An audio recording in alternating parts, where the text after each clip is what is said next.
улсын хурал ер нь цаашдаа ингээд нэг аймаг дээр хийгдэх, аймаг өөрийнхөө төсвөр хийгдэх асуудлыг энэ давчраад хэрүүл хийгээд байдаг болох юм уу яах. Эндээс ер нь яг ямар шийд гарах юм. Тухайн шатны иргэдийн төлөөлөгчдийн хурлын гаргасан шийдвэрийг дээд шатны одоо байгууллага нь хүчингүй болгоно гэдэг чинь үндсэн хуулийн зөрчил байна гэдэг ингээ байхгүй болсон шүү дээ. Хэрвээ улс төрчид энийг иргэний хуваар их хурлын гишүүд одоо хотын иргэний хуваар сонирхоод байгаа бол Улаанбаатар хотын захиргаан дээр очиод нийслэлийн иргэдийн хурал дээр нь очиод энэ асуудлаа одоо ярих нь бол би бол яг зүгээр зарчим юм уу л гэж ингэж харж байгаа. Тэгээ одоо энэ бүр ингээ зодон зохиондоо хүртлээ. Ямар хэрэг байгаа юм? За энэ дээр би бол хотын иргэний хувьд бол энэ төслийг хотын иргэд бол би дэмжиж байгаа гэж бодож байна. Энэ Улаанбаатар хот чинь ер нь утаад хөгжрөл гэдэг энэ хоёр юмнасаа салахгүй бол ер нь актер. Одоо сая энэ Батуулдаг гүшүүн ер нь хүн амьдрахад энэ хэдэн бургас байхгүй бол хот ер нь эвгүй боллоо гэн. Тэр бургастай бургасгүй Улаанбаатар хот чинь утаад хөгжрөлөндөө хүн амар тайван амьдрах болцоогүй болцсон байсан шүү. Тэгээ нэг утаагийн нэг юм араагаагүй 30-40% бууруулсан. Хөхнүүрсгээл ингээ ярихад бас л нэг баахан их хурлын гишүүд эрдэмтэн судлаачид гарч ирээл хөхнүүрс гэсэн. 100хан шатаад дуусчнаа л гэсэн. Өнөөдөр 100хан хайлаад урсцсан айл байхгүй. Улаанбаатар хот утаанаасаа баг салаал явж л. Одоо ингээ зам барьсан чинь бүгдээрээ зам гүүрийн инженер эсвэл одоо байгаль хамгаалагч нар болцсон. Тэр сонгоноос цаашаага тэр бохир нь урсаад тэр лаг болцоод байгааг олон жил ярьж байгаа шүү дээ. Тэн дээр очисон хүн нэгч байхгүй. Тэгээ би бол энэ харин иргэдийн эргэлзээ харин энэ дээр олон зүйлүүдээр гарч ирсэн нэг нь бол энэ байгаль орчны асуудал юм байна. Энэ байгаль орчны үнэлгээ хийлгсэн юм уу? Төлөв байдлын үнэлгээ хийлгсэн юм уу? За тэр компани хийсэн энэ компани юм дээр гарын үсэг зурсан зураагүйгээл энэ хэрүүл дээр хачир нэмсэн юмнууд зөндөө яваад л. Энийг нэг эцлээд хэлж өгөх. Төсөв дээр бол би бас нэлээд юм асуу гэж бодож байсан. Тэгээ сая тодорхойл болчихлоо шүү дээ.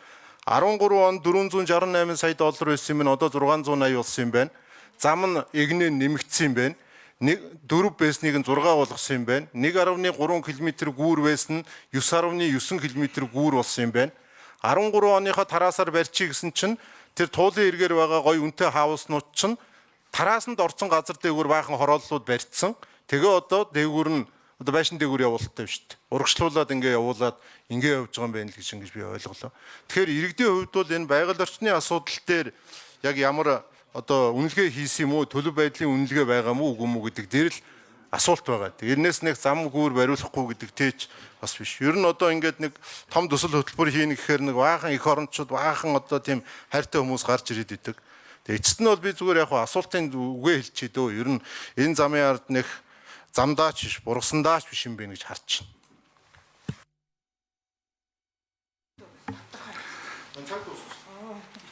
За, Нямбатар дарга хариулнаа. Эндрийн микрофоноор. За.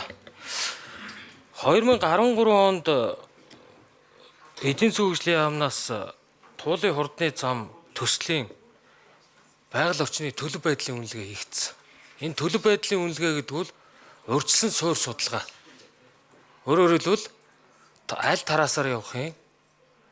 Байгаль орчинд одоо хэрхэн нөлөөлөл үзүүлэх юм бэ гэдэг урьдчилан дүгнэлтийг гаргадаг зүйлийг байгаль орчны төлөв байдлын үнэлгээ гэдэг. Дараа нь энэ одоо би та бүхэнд харуулж байна.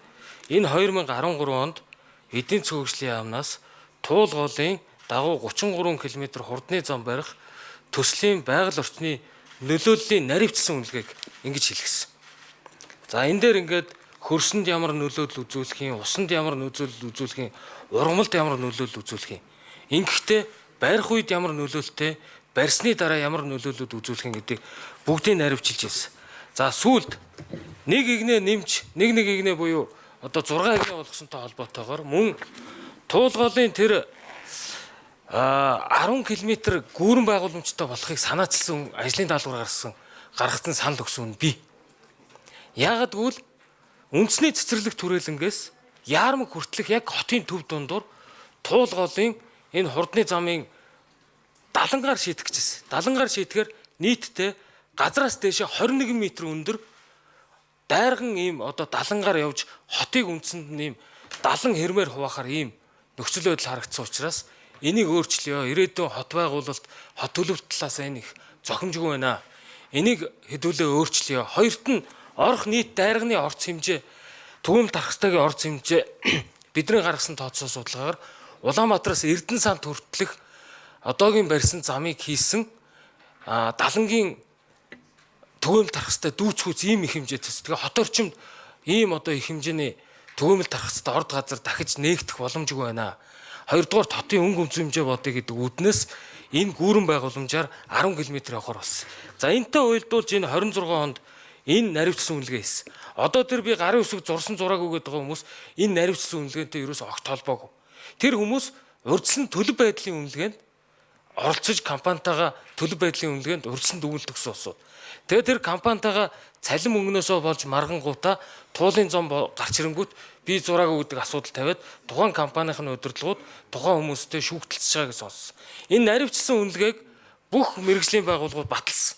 За энэ дээр усанд ямар нөлөөлттэй, туулын урсад ямар нөлөө үзүүлэх юм, ургамалд ямар нөлөө үзүүлэх юм, бургасанд ямар нөлөө үзүүлэх юм, барих үе, барьсны дараах үед гээд бүгдийг гаргасан. Барих үеийн зарим зүйлүүдээр дунд эрсдэлтэй гэж гарсан.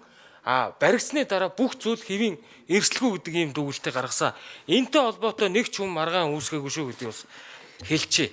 За дараагийн дугаарт энэ туулын хурдны зам энэ бүтээн байгуулалтын өөрийнх нь эдийн засгийн өрөөгөж бид сүүлийн жилүүдэд төвчрлийн нөлөөллийн судалгааг байнга хийж байгаа.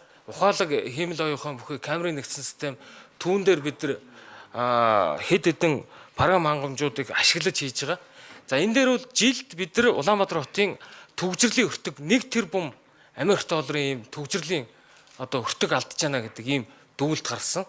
За энэ бол баригдаж ихснээс эхлээд 126 гээд түүнээс дээш дандаа эдийн засгийн эрг үзүүлэлтүүд өгнө гэдгийг техник эдийн засгийн үндэслэлээр маш тодорхой дурдсан байгаа гэдгийг хэлье. За энэ улсын хурлын одоо эрхэм гишүүд та бүхэн энэ төслийг явуулъя гэдэг тогтоолыг өнгөрсөн жилүүдэд баталж өгсөн. 2 удаагийн тогтоолыг. Засгийн газрын тогтоолууд батлагдсан. Энд нэг хууль зөрчсөн зүйл нэг ч байхгүй. Тийм тэгэхээр яг хуу эргэлзэж байгаа иргэдийн хувьд бол яг таны саад яриад байгаа нэг байгаль орчны үнэлгээ. Байгаль орчинд бас үнэхээр сөрөг нөлөө үзүүлвэл туулгол одоо хэцүүднэ гэдэг ийм зүйлийг яриад байгаа нь бас нэг ёсны зүй ёсны асуудал л та. Тэгэхээр энэ дээр ингээд мэрэгжлийн байгууллагууд нь гаргасан бол гаргасан энэ төрийн албан байгууллагууд нь ч гэсэн одоо тэгээд нэг гаргасан шийдвэртэй тэр одоо эзэн болдог баймаар байгаа. Сошиалын юм хараал гөлгнөөл Тэгэлж төрийн байгууллага шийдвэрээ гаргасал бол гаргаад тэрийг хамгаалал ингээл явдаг баймаар. Тэгэл одоо энэ камераас цугтаагаал сэтгүүлчдээс цугтаагаал таархаараа мулцганаал төрийн ажил ингэж явахгүй шүү дээ. Зарчим бол зарчмал байх хэрэгтэй. Тэгэхээр би хотын дарагт бол наад байгаль орчны үнэлгээ юмнуудаа бас сайн танилцуулаарай. Зүгээр би энэ төсөв дээрээс ч урд нь бас танилцчил байсан шүү дээ. Одоо ингээ харахаар тэгээд 4.6 болсон 1.3 км гүүр 9.9 одоо 9 бараг 10 дахин нэмэгдсэн ийм өртөгтэй ийм л юмнууд байгаа юм биш. Тэгээ наадхаа ил тод болгоод бас сайн танилцуулах хэрэгтэй.